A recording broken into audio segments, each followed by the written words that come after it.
Hello friends, geometry के lecture series में आपका फिर से स्वागत है। आज हम डिस्कस करने जा रहे हैं एक नई प्रॉपर्टी जिसका नाम है एक्सटीरियर एंगल प्रॉपर्टी। अच्छा, एक्सटीरियर एंगल प्रॉपर्टी से हमको साफ समझ में आता है कि यहाँ पे किसी भी एंगल जिसकी बात की जाएगी वो कैसा होगा, एक एक्सटीरियर एंगल होगा। एक्सटीरियर का हिंदी में अर्थ होता है बाहर का एंगल। तो यहाँ पे आप देख सकते हैं जैसे कि ये बाहर का एंगल यहाँ पे क्या है, सी है, और हमारे पास एक ट्राइंगल बना हुआ है जिसमें कि दो एंगल्स मेंशन किए गए हैं, ए और बी के नाम से। एक्सटीरियर एंगल प्रॉपर्टी हमें ये बताती है कि जो बाहर वाला एंगल सी है ना, उसका जो वैल्यू होगा वो ए और बी के सम के बराबर होगा। मैं फिर से बोलता हूँ, एक्सटीरियर एंगल प्रॉपर्टी बताती है कि जो सी यानी कि जो एक्सटीरियर एंगल होगा उसकी जो वैल्यू होगी वो ए और बी के सम के बराबर होगी। अब इस चीज़ को मैं क्वेश्चन से समझाने की कोशिश करता हूँ। ये क्वेश्चन एक एग्जाम में आया हुआ क्वेश्चन है, इसी को मैं डिस्कस करता हूँ कि यहाँ पे वो क्या कह रहा है। इस क्वेश्चन में इसने बोल के रखा है कि BD and DC are the bisectors, यानी कि हमें पता है कि यहाँ पे जो ये वाली लाइन ना BD और एक DC लाइन है ये वाली, ये दोनों क्या है, एक एंगल बाइसेक्टर्स है।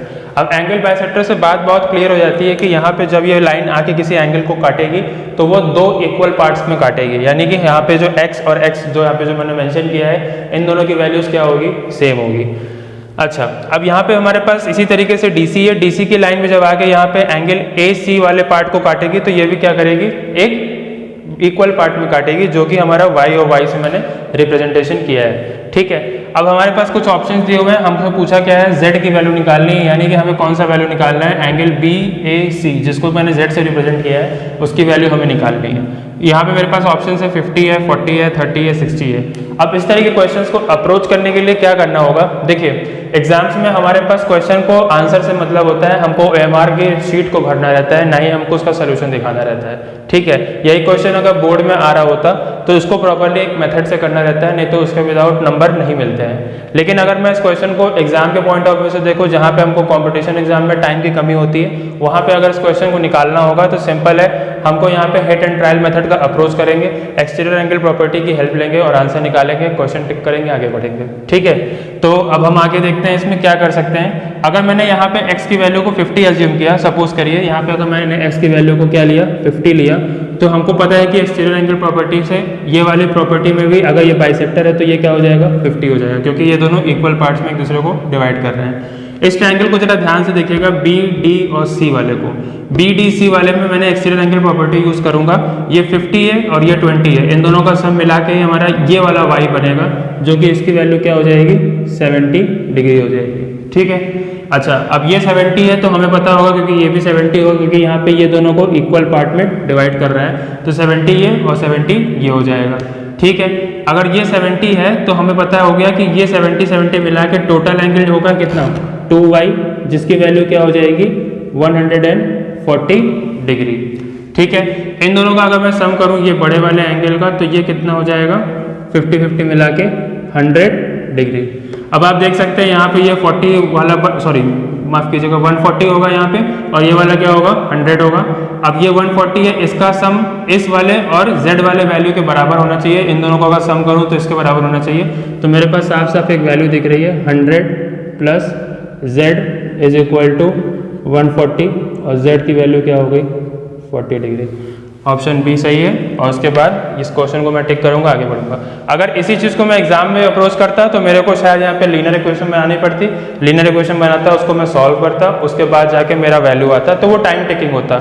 निकालना वो गलत नहीं है, लेकिन टाइम टेकिंग है, और टाइम बहुत इंपॉर्टेंट फैक्टर होता है एग्जाम में। इसलिए इस तरह के क्वेश्चन को हमको अपने से वैल्यू अज्यूम करनी है, उसके बाद मेरे को इस एक्सटीरियर एंगल प्रॉपर्टी का हेल्प लेना है, और उसके बाद क्वेश्चन को निकालना है, आंसर मारना है, आगे बढ़ना है। एक्सटीरियर एंगल प्रॉपर्टी का अगला क्वेश्चन आपके सामने है। यहाँ पे मैं देख रहा हूँ कि यहाँ पे हमारे पास कुछ चीज़ें गिवन दी हुई है, उसके बेसिस पे हमको क्या करना है, A एंगल और B एंगल का रेशियो निकालना है। अच्छा, अब यहाँ पे आप देखो AD is equal to D is equal to EC is equal to BC दिया हुआ है, यानी कि यहाँ पे हम बता सकते हैं कि AD वाली साइड, DE वाली साइड, EC वाली साइड और BC वाली साइड क्या है, हमारी आपस में बराबर है। अच्छा, अब ये बराबर होगा तो हमें एक बात पता है कि angles opposite to equal sides are equal, यानी कि कभी भी मैं अगर देखूं कि दो साइड्स इक्वल है तो उसके करस्पॉन्डिंगली में जो ऑपोजिट एंगल्स होते हैं वो अपने आप क्या हो जाते हैं, इक्वल हो जाते हैं। ये ज्योमेट्री की बहुत ही इंपॉर्टेंट प्रॉपर्टी है जिसको आपको ध्यान रखना है। अब ये छोटी छोटी प्रॉपर्टीज के लिए अलग से लेक्चर तो नहीं आएंगे, लेकिन इसको मैं डिस्कस करूंगा क्वेश्चंस में, ताकि आपको तुरंत वहीं पे ध्यान में आए। ठीक है, तो अब यहाँ पे देखो AD is equal to D is equal to AC is equal to BC अगर दिया हुआ है तो मैं कह सकता हूँ कि यहाँ पे जो ये एंगल है जिसको मैंने x से रिप्रेजेंट किया हुआ है एंगल x, और यहाँ पे ये जो वाला एंगल है ये दोनों आपस में क्या होगा, इक्वल होगा, क्योंकि AD वाली साइड और DE वाली साइड आपस में क्या है, इक्वल है। अच्छा, अब ये इक्वल है तो यहाँ पे भी आप देख सकते हो ये वाला एंगल और ये वाला एंगल अगर इक्वल है तो ये वाला एंगल कितना हो जाएगा, कोई बता पाएगा? ये वाला एंगल क्या है, इन दोनों का एक्सटीरियर है, इसका मतलब कि इसके सम के बराबर ही तो होगा ये वाला एंगल, तो ये वाला कितना हो गया, 2x हो गया। अच्छा, अब अगर ये 2x होता है तो अब आप बताओ यहाँ पे ये वाला पार्ट किसके बराबर होगा, ये वाला एंगल अगर इक्वल है तो ये किसके बराबर होगा, 2x, ये इसके बराबर हो जाएगा। अब इसके बाद अगर मैं देखूं तो ये वाला एंगल और ये वाला एंगल हमें तो पता है कि ये इक्वल होने वाला है, कि ये होगा क्या, y, और ये वाला भी क्या होगा, y होगा। लेकिन हमें क्या करना है, फाइंड आउट, इसके बीच का एक रिलेशन फाइंड आउट करना है, जो कि कैसे मालूम चलेगा।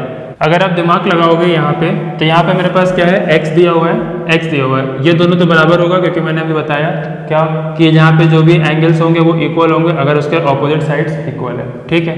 तो ये और x हो गया, ये x हो गया, इन दोनों का सम किसके बराबर होगा, 2x के बराबर होगा, किस प्रॉपर्टी से, एक्सटीरियर एंगल प्रॉपर्टी से, ठीक है। मैंने उसका यूज कर लिया अभी यहाँ पे। अब ये 2x है तो ये भी क्या हो जाएगा, हमारा 2x हो जाएगा, क्यों, क्योंकि यहाँ पे हमारे पास दिया हुआ है कि जो हमारा DE वाला साइड है ये हमारा आपकी क्या है, यहाँ पे E है, तो जो हमारा DE वाला साइड है वो किसके बराबर होगा, EC बराबर होगा, इसलिए ये भी 2x हो जाएगा।